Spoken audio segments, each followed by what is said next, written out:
2 Kings 24. During Jehoiakim's reign, King Nebuchadnezzar of Babylon invaded the land of Judah. Jehoiakim surrendered and paid him tribute for 3 years, but then rebelled. Then the Lord sent bands of Babylonian, Aramean, Moabite, and Ammonite raiders against Judah to destroy it, just as the Lord had promised through his prophets. These disasters happened to Judah because of the Lord's command. He had decided to banish Judah from his presence because of the many sins of Manasseh, who had filled Jerusalem with innocent blood. The Lord would not forgive this. The rest of the events in Jehoiakim's reign and all his deeds are recorded in the book of the history of the kings of Judah. When Jehoiakim died, his son Jehoiachin became the next king. The king of Egypt did not venture out of his country after that, for the king of Babylon captured the entire area formerly claimed by Egypt, from the brook of Egypt to the Euphrates River. Jehoiachin was 18 years old when he became king, and he reigned in Jerusalem 3 months. His mother was Nehushta, the daughter of Elnathan, from Jerusalem. Jehoiachin did what was evil in the Lord's sight, just as his father had done. During Jehoiachin's reign, the officers of King Nebuchadnezzar of Babylon came up against Jerusalem and besieged it. Nebuchadnezzar himself arrived at the city during the siege. Then King Jehoiachin, along with the queen mother, his advisors, his commanders, and his officials, surrendered to the Babylonians. In the 8th year of Nebuchadnezzar's reign, he took Jehoiachin prisoner.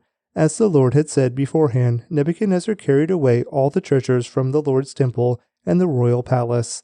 He stripped away all the gold objects that King Solomon of Israel had placed in the temple. King Nebuchadnezzar took all of Jerusalem captive, including all the commanders and the best of the soldiers, craftsmen, and artisans, 10,000 in all. Only the poorest people were left in the land. Nebuchadnezzar led King Jehoiachin away as a captive to Babylon, along with the queen mother, his wives and officials, and all Jerusalem's elite. He also exiled 7,000 of the best troops and 1,000 craftsmen and artisans, all of whom were strong and fit for war. Then the king of Babylon installed Mattaniah, Jehoiachin's uncle, as the next king, and he changed Mattaniah's name to Zedekiah.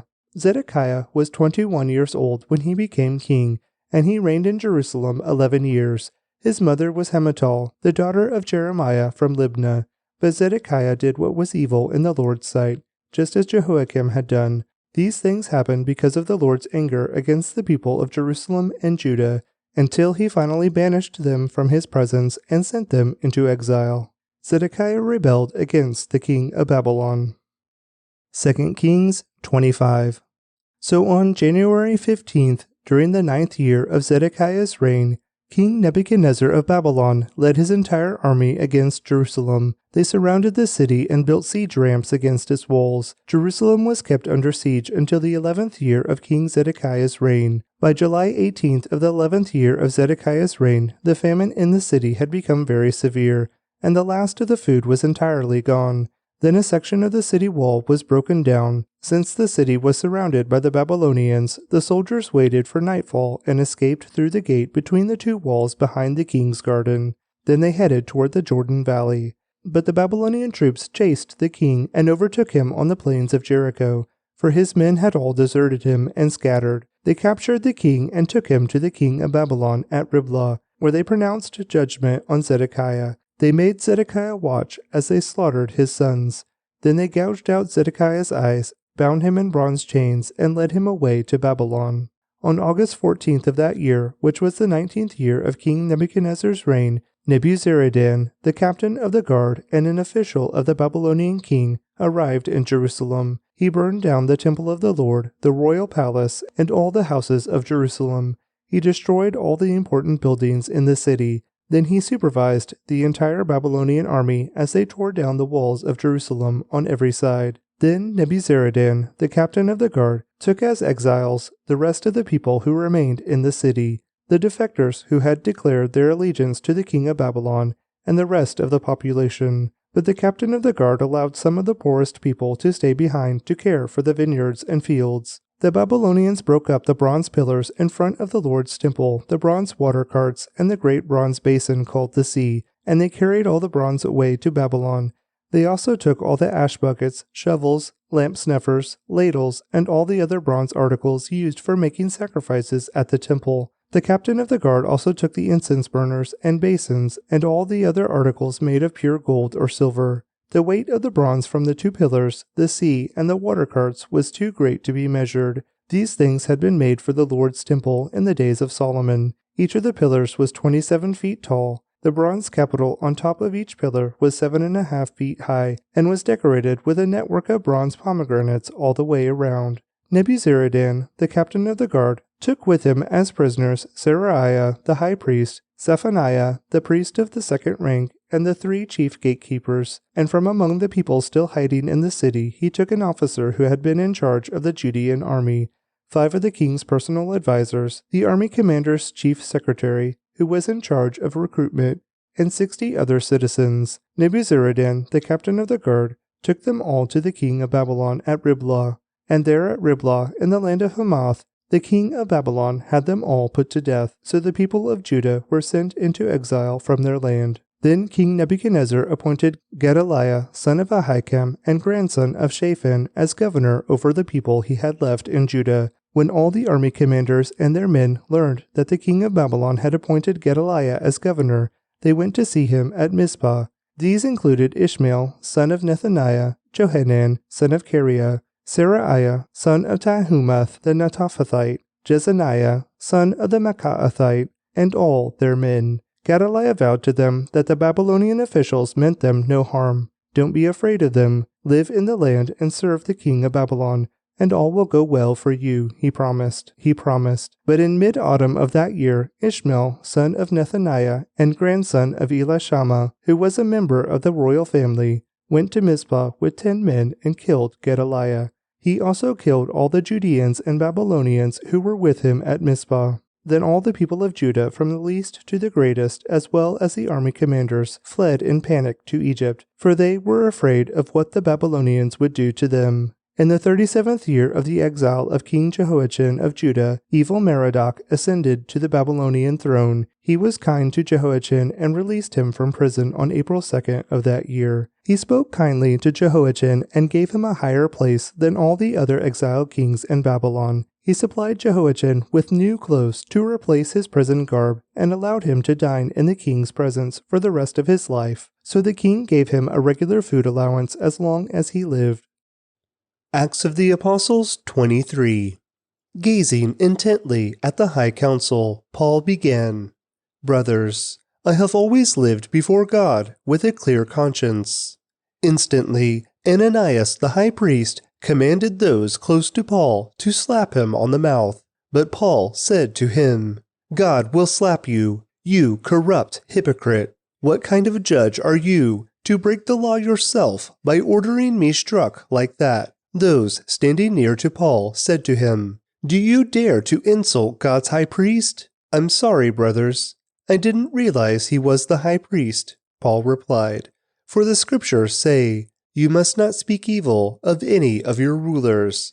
Paul realized that some members of the high council were Sadducees and some were Pharisees. So he shouted, "Brothers, I am a Pharisee, as were my ancestors. And I am on trial because my hope is in the resurrection of the dead." This divided the council, the Pharisees against the Sadducees. For the Sadducees say there is no resurrection or angels or spirits, but the Pharisees believe in all of these. So there was a great uproar. Some of the teachers of religious law who were Pharisees jumped up and began to argue forcefully. "We see nothing wrong with him," they shouted. "Perhaps a spirit or an angel spoke to him." As the conflict grew more violent, the commander was afraid they would tear Paul apart. So he ordered his soldiers to go and rescue him by force and take him back to the fortress. That night the Lord appeared to Paul and said, "Be encouraged, Paul. Just as you have been a witness to me here in Jerusalem, you must preach the good news in Rome as well." The next morning, a group of Jews got together and bound themselves with an oath not to eat or drink until they had killed Paul. There were more than 40 of them in the conspiracy.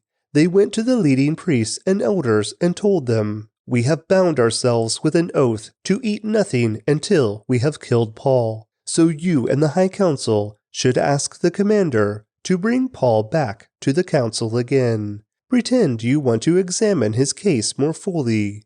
We will kill him on the way."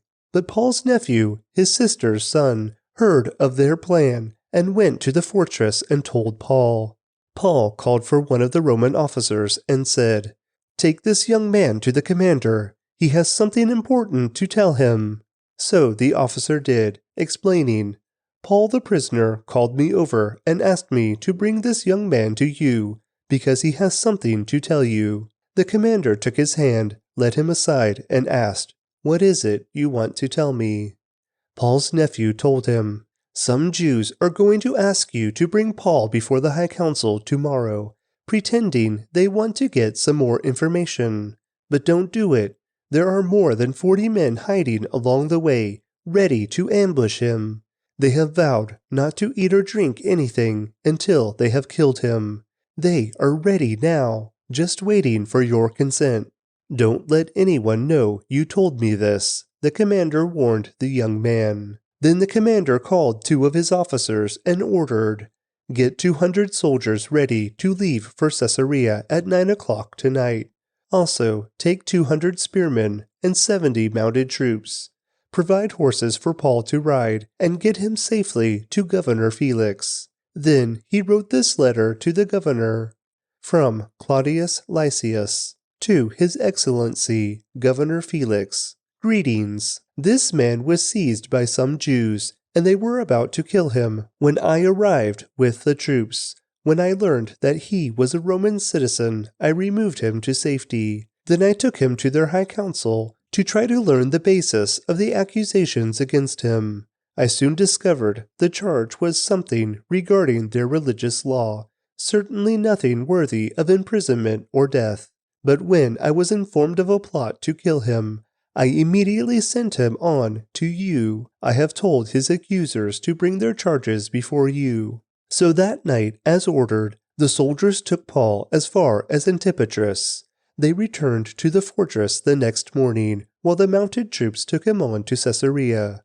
When they arrived in Caesarea, they presented Paul and the letter to Governor Felix. He read it and then asked Paul what province he was from. "Cilicia," Paul answered. "I will hear your case myself when your accusers arrive," the governor told him. Then the governor ordered him kept in the prison at Herod's headquarters.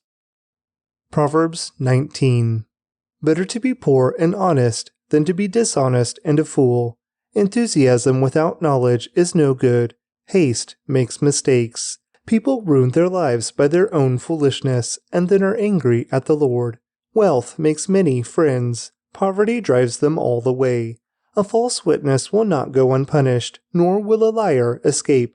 Many seek favors from a ruler. Everyone is the friend of a person who gives gifts. The relatives of the poor despise them.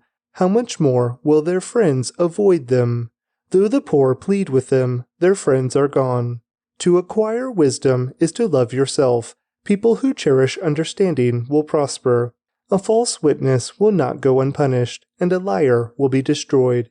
It isn't right for a fool to live in luxury, or for a slave to rule over princes. Sensible people control their temper. They earn respect by overlooking wrongs. The king's anger is like a lion's roar, but his favor is like dew on the grass.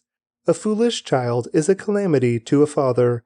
A quarrelsome wife is as annoying as a constant dripping. Fathers can give their sons an inheritance of houses and wealth, but only the Lord can give an understanding wife. Lazy people sleep soundly, but idleness leaves them hungry. Keep the commandments and keep your life. Despising them leads to death. If you help the poor, you are lending to the Lord, and He will repay you.